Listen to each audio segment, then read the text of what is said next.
जय माताजी मित्रों, जय दादा द्वारकाधीश, जय मां भवानी। केम छो बधा मजामां? મિત્રો, આજે આપણે વાત કરી શ્રાદ્ધ પક્ષ ચાલે છે ત્યારે પિતૃ પાછળનું જે કાર્ય આપણે કરી છે, શ્રાદ્ધ એટલે શું એમ. તો મિત્રો, ભાદરવા મહિનાની અંદર કૃષ્ણ પક્ષની અંદર જે દિવસો જે છે એને આપણે શ્રાદ્ધ તરીકે ઓળખીએ છીએ. તો સૌ પ્રથમ આપણે મિત્રો વાત કરીએ ને તો શ્રાદ્ધ એટલે શું?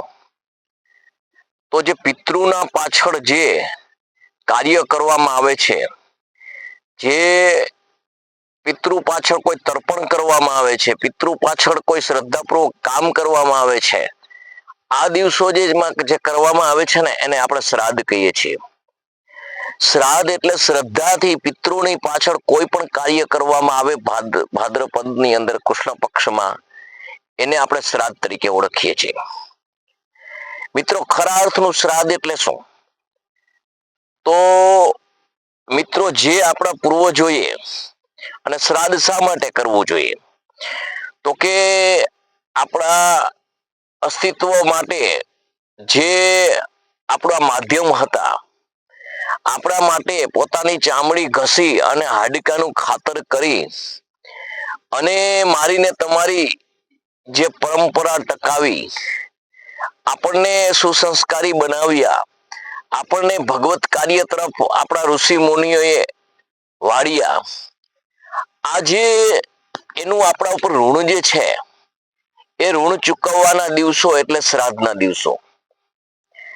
આપણે સુસંસ્કારી બન્યા, આપણે માનવ બન્યા, તો આની પાછળ કોઈનું યોગદાન છે. તો યોગદાન કોનું છે? કે આપણા પૂર્વજોનું, આપણા ઋષિ મુનિઓનું, જે આપણા પાછળ કંઈક કૃતજ્ઞતાપૂર્વક કર્યું છે, આપણી પાછળ કંઈક એને પોતાનું જીવન ઘસ્યું છે, પોતાનું લોહીનું પાણી અને હાડકાનું ખાતર આપણી પાછળ કર્યું છે, અને આપણને જે ઋણી બનાવી અને આપણું જીવન ખીલાવી અને જે નિસ્વાર્થ ભાવે કંઈ પણ કાર્ય આપણા માટે કરી ગયા છે, અને એ કાર્યને આપણે કૃતજ્ઞ ન બની, એટલે આપણે એને વિસરી ન જાય, આપણે એનું ઋણ એમનો રાખી અને આ જે ભગવાને જીવન આપ્યું એમને આ દુનિયામાંથી વયા ન જાય અને આપણા માથે બોજ ન રહે, એટલા માટે આ જે દિવસો ભગવાને નિર્માણ કર્યા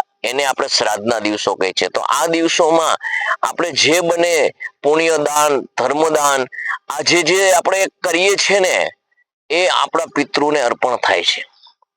આપણે જે પિંડદાન કહીએ છીએ ને, પિંડદાન, એ આપણા પિતૃને મળે છે. આજના યુગની અંદર આપણે જે વાત કરીએ તો કોઈ એમ કે ભાઈ આને બ્રાહ્મણને જમાડવાથી ને પિંડદાન કરવાથી ને એવું થોડુંક કઈ પિતૃ પાસે જતું હોય.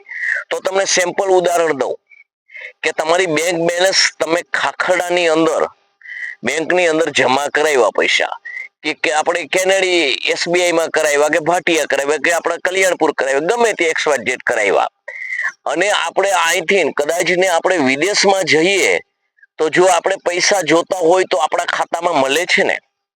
કેમ? અહીંયા જમા કરાવ્યું છે તો મળે છે. એમ જે આપણા જે રસ્તા છે, આપણે જે આ વ્યવહારિક રસ્તા છે, એમ ધાર્મિક જે રસ્તા છે, અહીંયા જે આપણે અહીંયા એના પાછળ કરીએ છીએ ને એને અર્પણ થાય જ છે, એને મળે જ છે.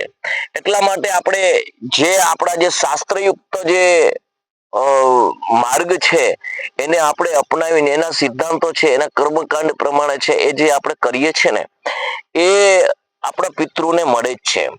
એટલે આપણા ઋષિ મુનિઓ છે, આપણા જે પિતૃ છે, પૂર્વજો છે, એને આપણા માટે કંઈક કર્યું છે, અને એ કર્યું છે એને આપણે પાછું જે આપણે ઋણ ન રહેતા, આપણે ખાઈ ન જતા, આપણે જે ભોગવતા, જે આપણે એને કંઈક આપવું જોઈએ, જેને આપણને કંઈક પણ આપ્યું છે એને પાછું આપણે આપવું જોઈએ, તો જ આપણે માણસ કહેવાય, ખરા અર્થના સંતાન કહેવાય, ખરા અર્થ ઋષિઓનો બાળકો કહેવાય. કારણ કે ઋણ જે માથે રાખે ને એ માણસ નો કહેવાય, એ ઋણી કાયમી નો રહેવાય. ઋણ જેનું લીધું હોય ને એને ઋણ ચૂકવવું પડે. એમ આપણે પૂર્વજોએ આપણા માટે કંઈક કર્યું છે તો એની પાછળ આપણે કંઈક કરવું જોઈએ ને એ દિવસો એટલે આપણા શ્રાદ્ધના દિવસો. તો મિત્રો, આ આપણે શ્રાદ્ધની વાતે પછી આપણે તર્પણ કરીએ. તર્પણ કરવું એટલે તૃપ્ત કરવું. તૃપ્ત માણસ ક્યારે થાય? કે આપણને તરસ લાગી હોય તો પાણી પીવી એટલે તૃપ્ત થાય. એમ ઋષિ મુનિઓ છે એનું તર્પણ કર્યું. તર્પણ એટલે એને તૃપ્ત કરવા, સંતુષ્ટ કરવા, એના જીવનની અંદર એને હાશકારો થવો કે ના ના મારા બાળકોએ મારા માટે કર્યું. એમ તૃપ્ત ત્યારે થાય કે જેનું કાર્ય એને ગમતું એ કાર્ય આપણે કરીએ. એનું આપણા ઋષિ મુનિ આપણા પૂર્વજોને જે વિચારો ભગવત કાર્ય કર્યા છે, જેણે જેણે સારા કામ કર્યા છે, એ ચીલે ચાલીએ તો આપણા પિતૃ અને આપણા ઋષિઓ રાજી થાય. હવે આ જે છે ને એનું તર્પણ છે. એમ કે તર્પણ એટલે તૃપ્ત. તો માણસને ગમતું જે આપણા પૂર્વજો હતા એને જે ગમતું હતું, જે ભગવત કાર્ય આગળ કેમ જાય, માણસ કઈ રીતે બને, તો એને જે રસ્તો અપનાવ્યો એને એ જે કાર્ય કરી ગયા એ કાર્ય આપણે જો કરીએ મિત્રો તો આપણા ઋષિ મુનિઓ તૃપ્ત થાય, આપણા પૂર્વજો તૃપ્ત થાય. તો ખરા અર્થની અંદર આપણે વાત કરીએ તો શ્રાદ્ધના દિવસોમાં આવું કાર્ય કરવું જોઈએ. શ્રાદ્ધના દિવસોમાં આપણા પૂર્વજોને યાદ કરી અને આપણા પૂર્વજોને ગમતું કાર્ય કરવું જોઈએ. જે જીવતા અને જે કાર્ય કર્યું છે એને જે માણસ તરીકે આપણને બનાવ્યા છે, તો બીજાને પણ માણસ જેવું જીવન કઈ રીતે જીવે એવો આપણે પ્રયત્ન કરવો જોઈએ. આપણે પણ એવી રીતે જીવવું જોઈએ. આપણને કંઈ પણ આપ્યું છે એને, તો આપણે એ કાર્ય કરી અને બીજાને જે જરૂરિયાત છે એને આપણે કંઈક આપવું જોઈએ. આ દિવસો એટલે એના તર્પણના દિવસો. એટલે મિત્રો જીવનની અંદર શ્રાદ્ધ છે ને એ ખૂબ મહત્વનું છે. તો શ્રાદ્ધ ને આપણે સમજીએ છીએ તો અપવિત્ર આપણે કહી છીએ. ઘણા એમ માને છે કે શ્રાદ્ધના દિવસો પિતૃના પાછળ કાર્ય કરવામાં આવ્યું. જો શ્રાદ્ધ એટલે શ્રદ્ધાથી કરવામાં આવેલું કોઈ પણ કાર્ય હોય ને એને શ્રાદ્ધ કહેવાય. તો મિત્રો શ્રાદ્ધના દિવસો અપવિત્ર ન કહેવાય, કારણ કે મૃત્યુ છે ને એ નિશ્ચિત છે આપણું. તો એ આપણને પણ એક ઝાંખી કરાવે છે કે ભાઈ આ શ્રાદ્ધના દિવસો એટલે કે જે આપણા પૂર્વજોને આપણે યાદ કરી અને એના પાછળ ગમે તે યોનિમાં હોય, એ ગમે તે યોનિમાં એ આત્મા હોય, પણ એને અહીંયા સુખ મળે, અહીંયા એને શાંતિ મળે, એને એના જીવનના હાશકારો મળે. કારણ કે આપણે આવું જે પિંડદાન કરીએ ને એટલે એનું ફળ ત્યાં મળે છે. આવું આપણે આપણા શાસ્ત્રો કહે છે. એટલે આપણે જે મૃત્યુ જે છે એની આપણને ઝાંખી થાય, આપણને ડર ન લાગે, કારણ કે આવ્યા છીએ તો એકવાર જવાનું છે, પાકું છે. એટલે મિત્રો ખરા અર્થની અંદર આપણે જે મૃત્યુનો આપણા જીવનમાંથી ડર નીકળી જાય અને મૃત્યુ એક અનિવાર્ય બની જાય કે ભાઈ આ તો આવ્યા છીએ તો જવાનું જ છે. તો પરંપરાગત આપણે કોઈ પણ યોનિમાં હોય તો આપણા સંતાનો આપણી પાછળ, આપણા પૂર્વજો પાછળ, આપણે આપણા ઋષિ મુનિઓ પાછળ આપણે જે કાર્ય કરી છે ને એક જે શ્રાદ્ધ પક્ષ છે ને શુભ છે, અશુભ નથી. એમ તો મારે ને તમારે આ દિવસો એક દી આવવાના જ છે, તો એ અશુભ કઈ રીતે હોઈ શકે? એટલે જીવનમાંથી કદાપી જે શ્રાદ્ધના દિવસો છે ને એ ખૂબ શુભ દિવસો છે.